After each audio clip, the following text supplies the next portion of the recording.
At my 8-year-old's $2,500 birthday party, my sister-in-law told her, "You can't eat any of the food. Ask your mom for a plate." All the other kids were served a huge menu of cakes and sweets. I didn't shout. I got up and announced this. The whole room fell dead silent. My daughter Lily had been excited about her birthday for weeks, and honestly, I wanted the day to be simple. Just family, friends, and some cake. But nothing is ever simple when my sister-in-law Brittany gets involved. She insisted on planning every detail and charged me $2,500 for catering alone. I told myself it wasn't worth a fight. I told myself Lily deserved a nice day, and I ignored the knot in my stomach. When the food arrived, all the kids rushed toward the tables.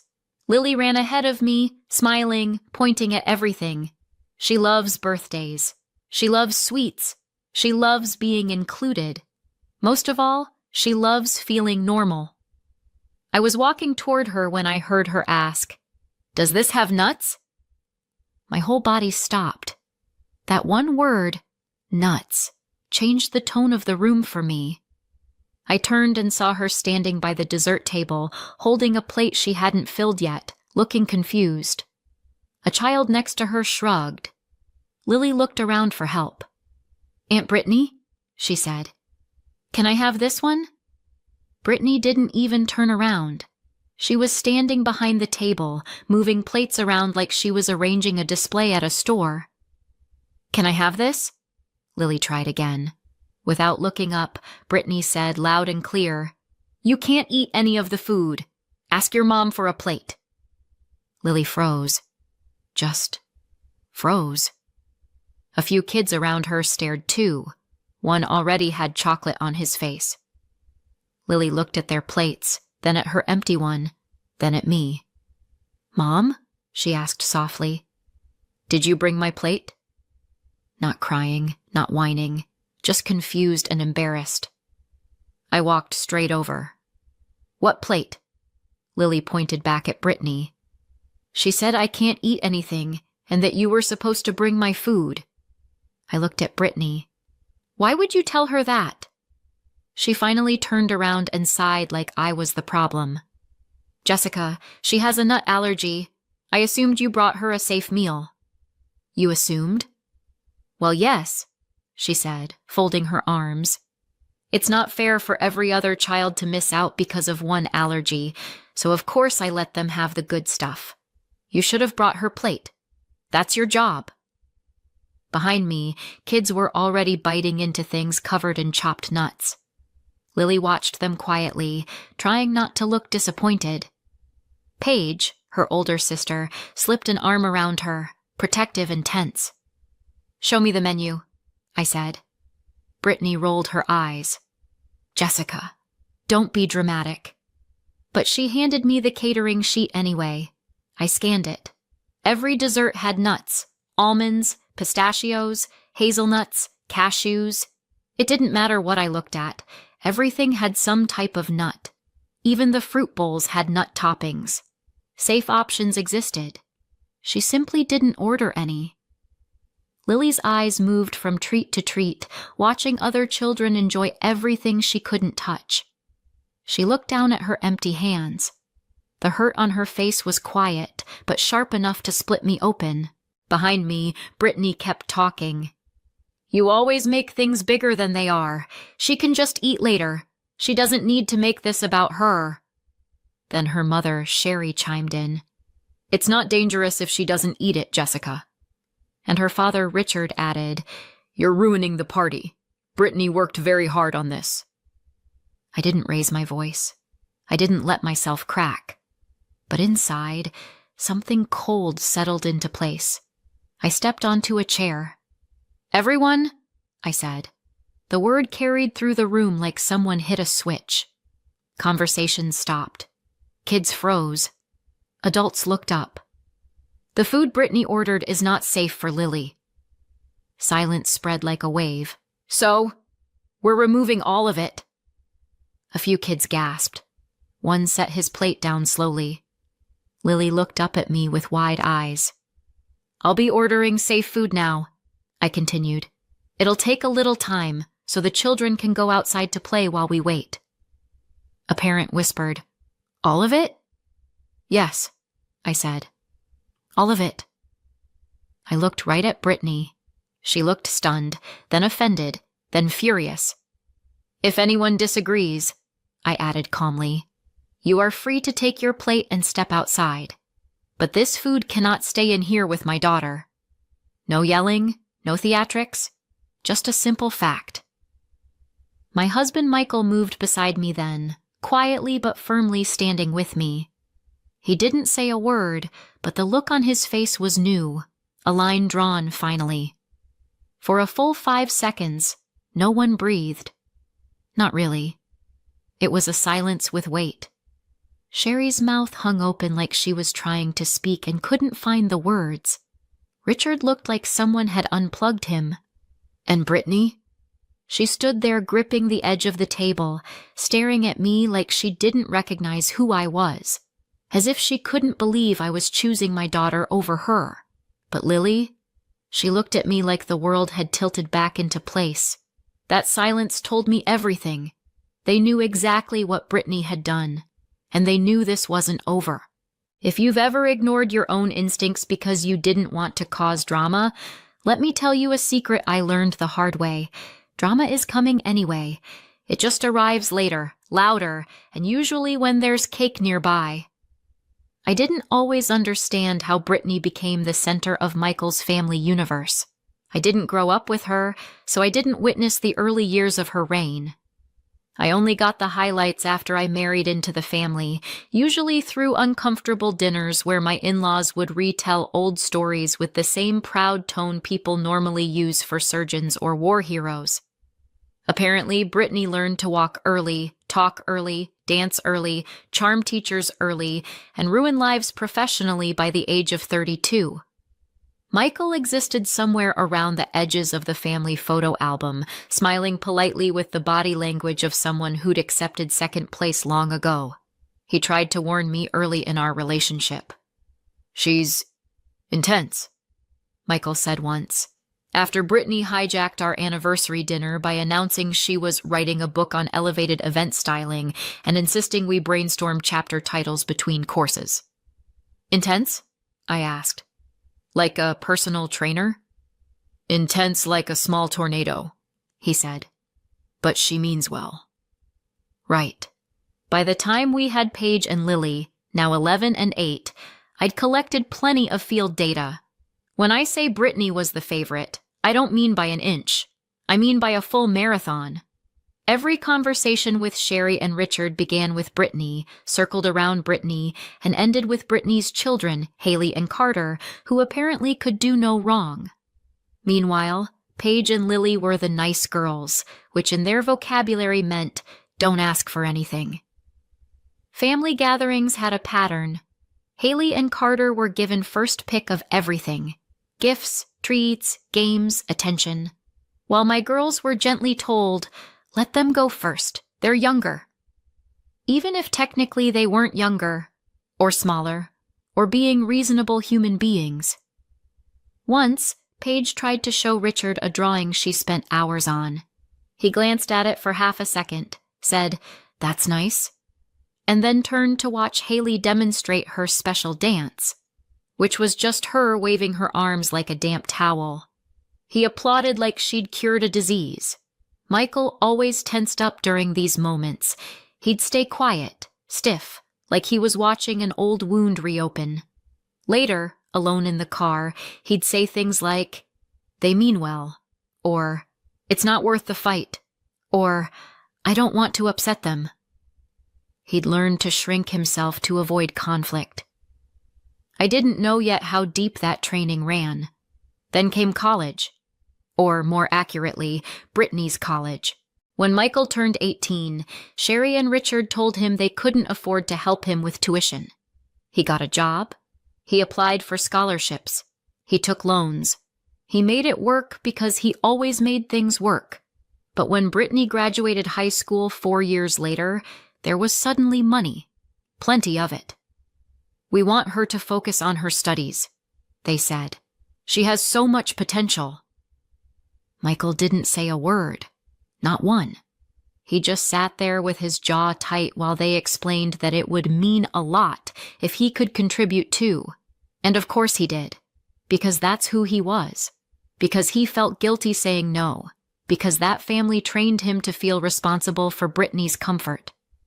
By the time I married him, he was still sending them money.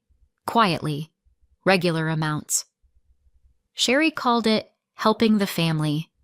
It was really funding the favorite child's lifestyle. And yes, that included Brittany's kids later too. Birthday gifts, sports fees, random emergencies. There was always something. I didn't complain. I didn't push. I didn't want to create rifts. But it bothered me. The way they leaned on him financially while pretending he should be grateful for their attention. The way they acted like his success belonged to them, but his needs were an inconvenience. Then Lily developed her allergy. It didn't happen slowly or gently. One afternoon, she took a bite of a cookie at a friend's house. She didn't know. We didn't know. The friend's mom didn't know. 10 minutes later, she was gasping for breath, her lips swelling, her skin blotchy and hot, and I was running out the door with her in my arms, Paige crying behind me, and Michael speeding us to the hospital so fast my vision blurred. I will never forget the sound she made in the back seat. I still wake up some nights thinking I hear it. She lived, but barely. And everything changed after that. No nuts in the house. No nuts at restaurants. No nuts anywhere near her. Paige turned into her personal guard dog, checking labels, watching hands, hovering like a tiny bodyguard with stickers and sanitizer, and the whole family knew, because we told them, more than once, because we needed them to know. But some people take information and file it away. Others take it and pretend it's an opinion. Sherry acted like we were overreacting. Richard thought it was just a kid thing. And Brittany, of course, believed it was an inconvenience. When Brittany announced her new party planning business, she immediately inserted herself into Lily's birthday like it was her first big client. "I'll handle everything," she said, already making decisions before we agreed. Michael tried to push back, but Brittany steamrolled right over him. She always did. "It'll be good exposure," she told me, pretending to offer help while taking control, and just like that, we were locked in. I was paying for things I didn't want, and Michael was shrinking into old habits that his family had trained into him. I told myself it was fine. Just a children's party. Nothing serious, but something in my gut knew better. And I didn't realize how right I was until the moment everything collapsed. Because Lily's birthday wasn't going to be a celebration. It was going to be the moment the whole truth finally snapped open. There's a certain type of silence that feels like the moment before a glass shatters. That's what filled the room after my announcement. Kids froze mid-bite. Parents looked around like someone had pulled a fire alarm. Lily pressed herself into my side. Paige stepped closer, already in protective mode. And then, of course, Brittany snapped first. "You're ruining your own kid's party," she said, voice high and shaking. This is mania, Jessica. Everything was fine." "Fine.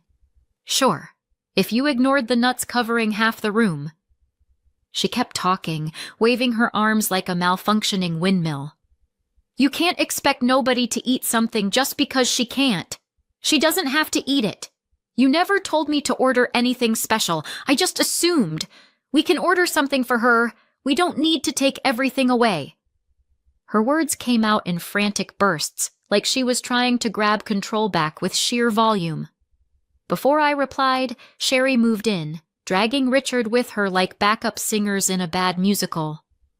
"Our daughter worked day and night on this party," Sherry said, voice rising. "She picked every detail. She planned everything. She did this for Lily, and you're standing here treating her horribly." Michael stood up. He stood so suddenly the room actually gasped. I gasped. I didn't even know he could move that fast. Michael never stands up in conflict. He fades. He disappears. He becomes part of the furniture.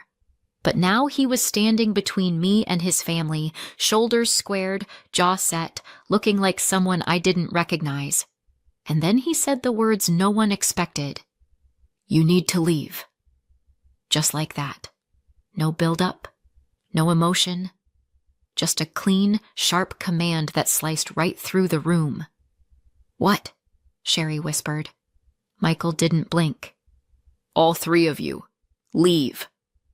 You could feel the shock hit Brittany like a physical slap. She wasn't used to being told no, let alone get out. "Michael," she said, laughing nervously, "don't do this. She's being dramatic." "You put Lily at risk," he said. He didn't raise his voice, but the entire room felt it. Richard tried to jump in.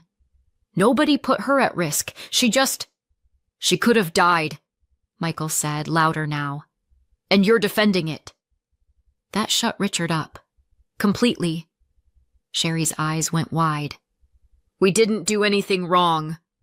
Michael turned toward her. "No, you all stood here arguing about food while she was scared and confused." He pointed toward Lily, who was clinging to Paige's sleeve. "You're not going to do that to her." Brittany swallowed hard. "You're choosing her over your own family?" Michael didn't flinch. "I'm choosing my daughter." He didn't add anything else. He didn't need to. That sentence alone ended the entire argument. For a second, no one breathed. Then Brittany scoffed sharply, grabbed Haley and Carter, and stormed toward the door. Sherry and Richard followed, still glaring back at Michael as if hoping he'd backpedal. He didn't. They walked out into the hallway, and the door slammed shut behind them. The moment it closed, it felt like the air finally moved again. I knelt beside Lily. She tugged on my arm with trembling fingers. "Mom, did I do something wrong?" I shook my head. "No, sweetheart. Not at all." Paige wrapped her arms around her sister from behind, whispering something soft I couldn't hear.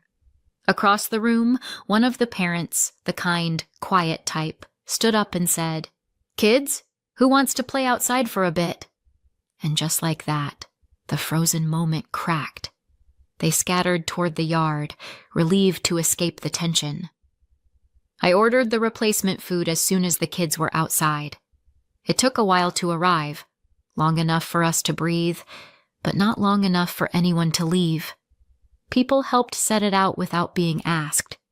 There were small, sympathetic smiles, tiny squeezes on my arm, that silent parent-to-parent understanding. Michael stayed beside me. He didn't speak. He was still breathing like someone who had just run uphill. I looked at him, this man who had spent his entire life shrinking himself around his family, the man who always tried to keep the peace, even when it suffocated him. And now he'd done the one thing nobody ever believed he would do. He stood up. He chose his daughter. He chose us. Lily came back inside, running straight into Michael's arms. He lifted her without thinking, held her tight, buried his face in her hair like he was rebooting from the inside out. Outside, the kids were laughing again. Parents were chatting quietly. Paige was bringing Lily a safe cupcake with sprinkles. And inside me, something settled. Not peace exactly, more like certainty, because once Michael said those words, "You need to leave," there was no going back. The party was still happening around us, kids playing, food arriving, people adjusting. But the real story? It had only just begun. The house felt too quiet when we walked in that evening, not peaceful. Quiet in the way hospitals get quiet. Controlled, tense, waiting. The girls went straight to their rooms in that post-party exhaustion only sugar crashes can create. Lily was smiling, though. That mattered. She'd eaten her safe food, played with friends, laughed with Paige. Whatever storm happened around her, she still walked out with a birthday. Michael and I stood in the hallway like we didn't know where to put our bodies. He kept rubbing the back of his neck. I kept pacing because standing still makes me feel like I'm drowning. I finally said it. That was insane. He didn't answer, not with words. He just walked into his office, opened his laptop, and his whole posture changed. Not frantic, not emotional, focused. He clicked into his banking apps like someone logging into a demolition control panel. "What are you doing?" I asked, stepping behind him. He didn't look up. "Finishing what I started." 4 taps later, his parents' monthly transfer was gone. 3 more, and the emergency credit line he'd opened for them years ago was canceled. He deleted scheduled payments, standing orders, every financial tie his family had knotted around him.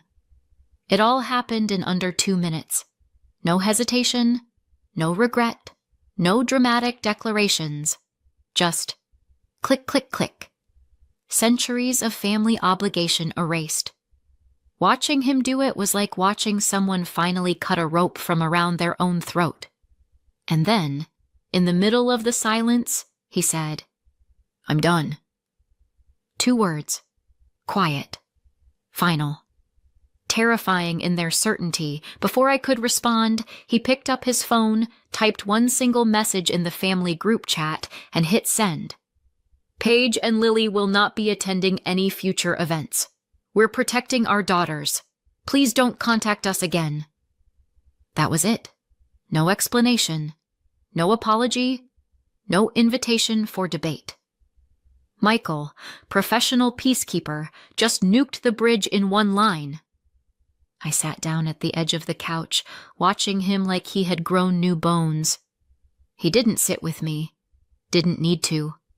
He just reached over, rested his hand on my shoulder for half a second, the smallest anchor, and then got up again. "Jessica?" he said. "Yeah?" "Cancel the catering payment." It wasn't a question. Oh. I liked this version of my husband. Brittany had billed me through her event planning startup. She had even added a little sparkle emoji next to her business name when she sent the invoice. My bank app pulled it right up. $2,500. Brittany Events LLC. I clicked dispute and typed, "Unsafe food provided. Child with known allergy endangered. Service unusable." Sent. Done. It took 14 seconds. Somewhere in the distance, I swear the universe leaned back and whispered, "Uh-oh." Because Brittany noticed fast. 10 minutes later, my phone lit up with her name. Then again, and again. Then her texts started coming in like machine gun fire. "What did you do? You canceled the payment? That was my money. I already spent it. You're robbing me." "Jessica, answer me right now." I did not answer. I turned the phone face down on the couch and stared at the ceiling. "This is going to get loud," I said. Michael nodded once. "Let it." It got loud faster than I expected. Someone sent me a screenshot 5 minutes later. Brittany had posted on her Facebook business page, then on her regular page, then in a neighborhood group, then in the extended family chat. She was everywhere at once. "I was robbed today. My own sister-in-law refused to pay for a full-service party I planned for months. I spent money I didn't have, and now she stole it from me."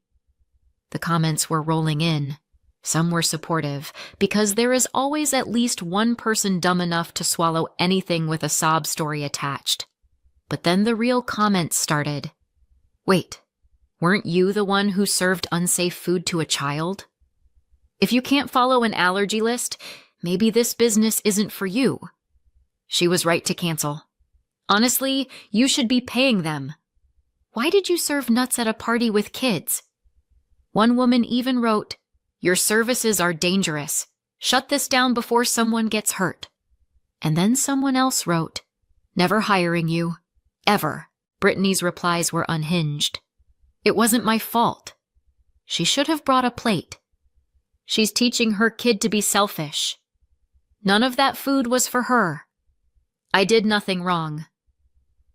Watching it unfold was like watching someone try to put out a fire with gasoline. I might have enjoyed it a little too much, but the hit came when I checked her business page again an hour later. 1-star reviews were already appearing, not from the party guests, just from people reading her meltdown. The internet moved faster than guilt. At 9:13 p.m., she posted a final message. "I'm closing my business. Happy now?" Yes, I was. Just when I was about to breathe again, my phone started ringing. Sherry. Of course. Then Richard. Then Brittany. Then the 3 of them in a group call named Family Emergency. We ignored all of them. Michael slid his phone into a drawer like someone putting away a loaded weapon. But they weren't done. Because the next morning, they realized something. The money was gone. All of it. Every monthly payment. Every emergency transfer. Every quiet loan. Years of support they never once said thank you for. The screaming started early. Michael's phone lit up with, "Where is the money? The bank is wrong. Fix this, bring back the payments." "Now you owe us, Michael. Pick up the phone," he replied once. Just once. "No mistake." Silence. Short-lived silence.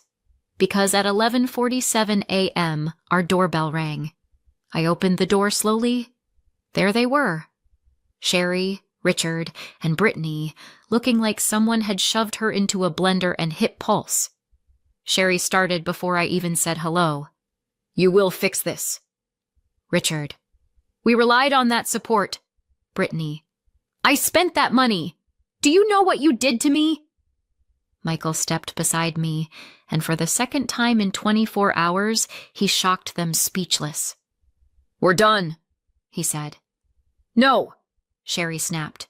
"You don't get to be done. You exploited me for years." She shut up. Richard blinked rapidly. "We never—" "You took money from me every month and acted like it was owed." Brittany's voice cracked. "You stole from me." "You endangered my daughter," he said.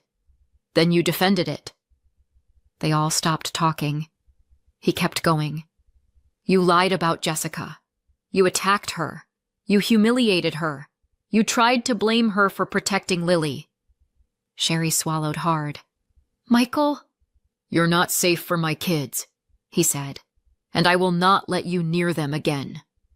Her mouth dropped open. "This is the line," he said softly. "And you crossed it." No shouting. Just truth. Brittany stepped forward. "You can't do this." Michael shook his head. "Leave." That one word hit them harder than anything else. They glared. They sputtered.